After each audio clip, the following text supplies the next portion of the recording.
मैनपुरी जीतने के बाद डिंपल यादव लोकसभा पहुंची, जहां उन्होंने आज शपथ लिया। और जब वो शपथ ले रही थी तो उनके अंदर एक परिपक्व नेता की छवि नजर आई। एक वक्त ऐसा था जब डिंपल यादव की राजनीति में रुचि नहीं थी। अखिलेश यादव की तरह वो राजनीतिक घराने से भी नहीं थी। आज हम आपको बताएंगे डिंपल की सिंपल स्टोरी। शुरुआत 1996 से करते हैं, जब अखिलेश यादव को अपने दोस्त के यहाँ एक सुंदर और शालीन लड़की दिखी। इसके बाद दोनों की मुलाकात हुई और यह मुलाकात दोस्ती में बदली। पहले दोस्त बने, फिर दोस्ती प्यार में बदल गई। इसके बाद आगे की पढ़ाई के लिए अखिलेश यादव ऑस्ट्रेलिया चले गए।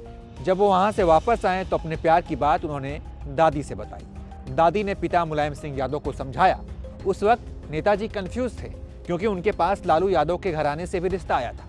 लेकिन आखिरकार नेताजी ने अखिलेश यादव के प्यार को समझा और बात मान ली। फिर डिंपल यादव और अखिलेश यादव शादी के बंधन में बंध गए। शादी से पहले डिंपल यादव का नाम डिंपल सिंह रावत था। डिंपल सिंह रावत को राजनीति में कोई रुचि नहीं थी। इसकी बड़ी वजह उनके पिता आरसी सिंह रावत का आर्मी बैकग्राउंड से होना था। उत्तराखंड के काशीपुर स्थित उनके परिवार में कोई भी राजनीतिक बातें नहीं होती थी, क्योंकि कोई भी राजनीति से जुड़ा नहीं था। इसलिए डिंपल यादव को भी राजनीति में कोई रुचि नहीं रही। और ये भी एक कारण हो सकता है कि शादी के 10 साल तक उनकी कोई भी राजनीतिक गतिविधि नजर नहीं आई। 2009 में पहली बार डिंपल यादव ने चुनाव लड़ा। दरअसल अखिलेश यादव ने कन्नौज और फिरोजाबाद से चुनाव लड़ा था और दोनों सीट पर वो जीत गए थे।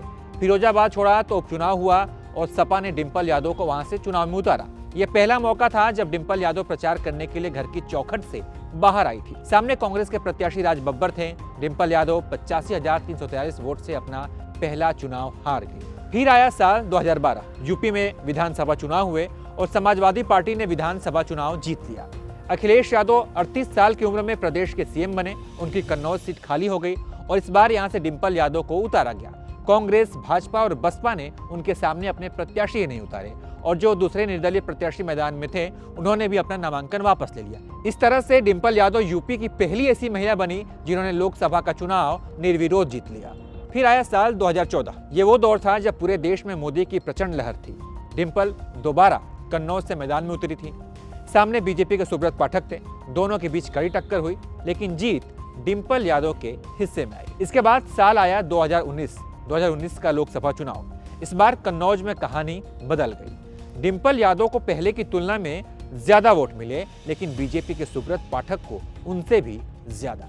लिहाजा भाजपा की जीत हुई और डिंपल यादव चुनाव हार गई। और अब साल 2022 है। हाल ही में मैनपुरी का चुनाव हुआ। मैनपुरी का उपचुनाव महज एक चुनाव नहीं, बल्कि मुलायम सिंह यादव की विरासत को बचाने की लड़ाई थी। उनकी मौत के बाद जो सबसे बड़े दावेदार बनकर उभरे, उनमें शिवपाल यादव थे, धर्मेंद्र यादव थे, अक्षय यादव भी, उनका भी नाम चल रहा था। और ये सभी चाहते थे कि नेताजी की सीट से उन्हें चुनाव लड़ने का मौका मिले। लेकिन अखिलेश यादव ने डिंपल यादव को मैदान में उतारा और उन्हें उम्मीदवार बनाया। और इसका नतीजा क्या हुआ, आज आपके सामने है। इसके अलावा डिंपल यादव वो महिला है जिन्होंने टूटते बिखरते यादव परिवार को एक कर दिया। चाचा शिवपाल यादव और भतीजा अखिलेश यादव के बीच अब सब कुछ ठीक है और दोनों ने जी जान लड़ाकर डिंपल यादव के लिए प्रचार किया और जिताया। सपा के कार्यकर्ता डिंपल यादव को भाभी कहकर बुलाते हैं, काफी आदर सम्मान से देखते हैं। एक बार डिंपल यादव के पैर छूने के लिए कार्यकर्ताओं में अफरा तफरी मच गई, जिसमें डिंपल यादव ने कार्यकर्ताओं को थोड़ी सी डांट लगा दी, जिस पर अखिलेश यादव ने कहा कि भाभी ने देवर को डांट दिया। खैर, सपा के कार्यकर्ता खूब नारे लगाते थे, कहते थे कि सत्ता की चाबी डिंपल भाभी। एक बार ऐसे ही एक सभा में कार्यकर्ताओं ने हंगामा कर दिया, जिस पर डिंपल यादव ने मंच से कहा कि आपकी ये रिपोर्ट भैया को बता दूंगी, जिसके बाद सभी कार्यकर्ता शांत हो गए। देखिए, ये वाला वीडियो भी हमारे पास। सबसे अपील कर रही हूँ मैं, शांत बैठिए। आप ही से बात करने आई हूँ, इलाहाबाद पहली बार आई हूँ, तो बात सुनिए अच्छी तरह से और सब शांत बैठिए। अब धन्यवाद, बहुत बहुत धन्यवाद। मैं भैया को जाके बताऊंगी कि आप लोगों ने मेरी बात सुनी और सब शांत होके बैठ गए। मैं भैया को जाके बताऊंगी कि आप लोगों ने मेरी बात सुनी और सब शांत होके बैठ गए हैं।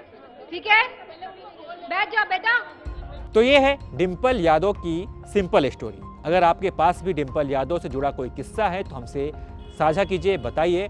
और तमाम अपडेट्स के लिए आप देखते रहिए एबीपी लाइव।